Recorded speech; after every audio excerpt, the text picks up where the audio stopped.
è Secco Baby, è contro Kyle. 3, 2, 1. È la seconda volta che perdo in una settimana, pare il mio psicologo ad una seduta.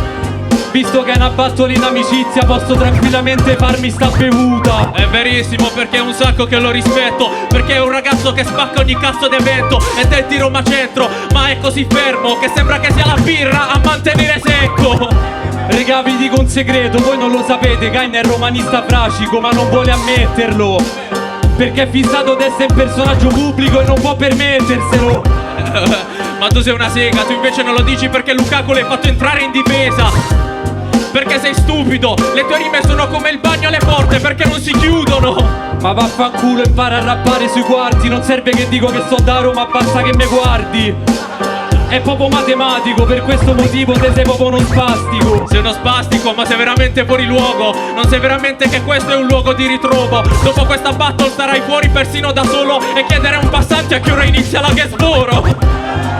Ma vaffanculo, io potenzialmente potrei essere tipo suo figlio. Non mi faccio insultare da uno col cappello verde e il piercing sul sopracciglio. Ma che cosa significa? Questa sera pare che ti ritiri. Io vengo allo zoo di Venezia per salutare Panda e un Fufu Panda che ci mette un'ora esatta per salire gli scalini. Per essere così idiota, questo sicuramente ha usato un po' di droga. Il cretino è venuto allo zoo di Venezia non sapendo di trovare lo zoo di Roma. Lo zoo di Roma. E certo frate, perché infatti io ti spezzo. Devi essere onesto, non è lo zoo di Venezia. Lui dice non zoo di Roma perché non ha un documento. I documenti ce li ho, dopo 1 anno e mezzo che ho fatto la denuncia di smarrimento.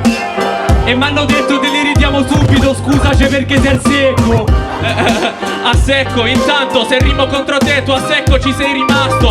Frate, tu vuoi rappare coi miei e tu non sei vestito per una battle, è una rapina di Payday. Ah, stai zitto, ho detto tutto, perché io quando rappo fisso sono sempre ciucco.